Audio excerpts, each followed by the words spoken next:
Di sebuah negeri yang subur dan damai, hiduplah seorang nabi bernama Yusuf. Ia adalah salah satu putra Nabi Yakub. Yusuf memiliki hati yang baik, wajah yang rupawan, dan akhlak yang mulia. Karena sifat-sifatnya itu, Nabi Yakub sangat mencintai Nabi Yusuf. Namun, kasih sayang ini ternyata membuat iri kakak-kakaknya. Pada suatu hari, Yusuf bermimpi sesuatu yang luar biasa. Ia bermimpi melihat 11 bintang, matahari, dan bulan bersujud kepadanya. Dengan penuh rasa penasaran, Yusuf menceritakan mimpinya kepada ayahnya. Nabi Yakub yang bijaksana mengerti bahwa mimpi itu adalah pertanda besar dari Allah. Ia pun berpesan kepada Yusuf, "Wahai anakku, janganlah kau ceritakan mimpimu ini kepada saudara-saudaramu, karena aku khawatir mereka akan merasa iri dan merencanakan sesuatu yang buruk terhadapmu." Namun, rasa iri dalam hati kakak-kakak Yusuf sudah membara. Mereka merasa ayah mereka lebih menyayangi Yusuf dibanding mereka. Maka mereka pun berkumpul dan merencanakan sesuatu. Sungguh, Yusuf adalah penghalang bagi kita. Mari kita singkirkan dia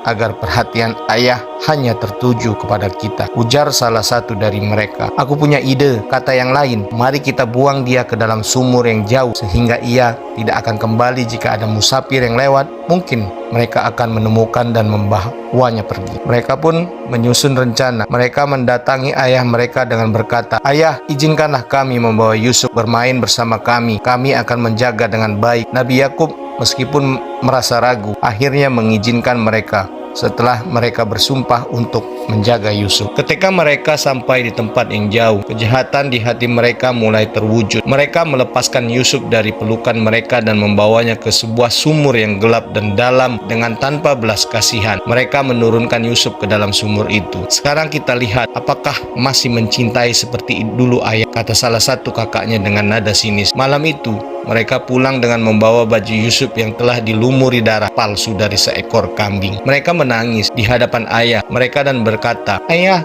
Yusuf telah dimakan serigala. Ini buktinya, bajunya berlumur darah." Nabi Yakub sangat sedih, tetapi ia tahu ada sesuatu yang tidak benar dari cerita mereka. Dengan penuh kesabaran, ia berkata, "Hatiku tahu ini tipu daya kalian. Namun, aku hanya bisa bersabar dan berdoa kepada Allah." Di sisi lain, Yusuf yang berada di sumur gelap itu tetap tegar.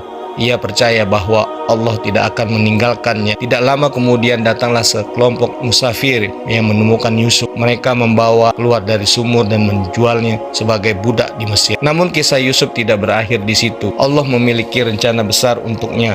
Dari seorang budak, ia akan menjadi pemimpin yang bijaksana. Semua penderitaannya akan berubah menjadi keberkahan yang luar biasa.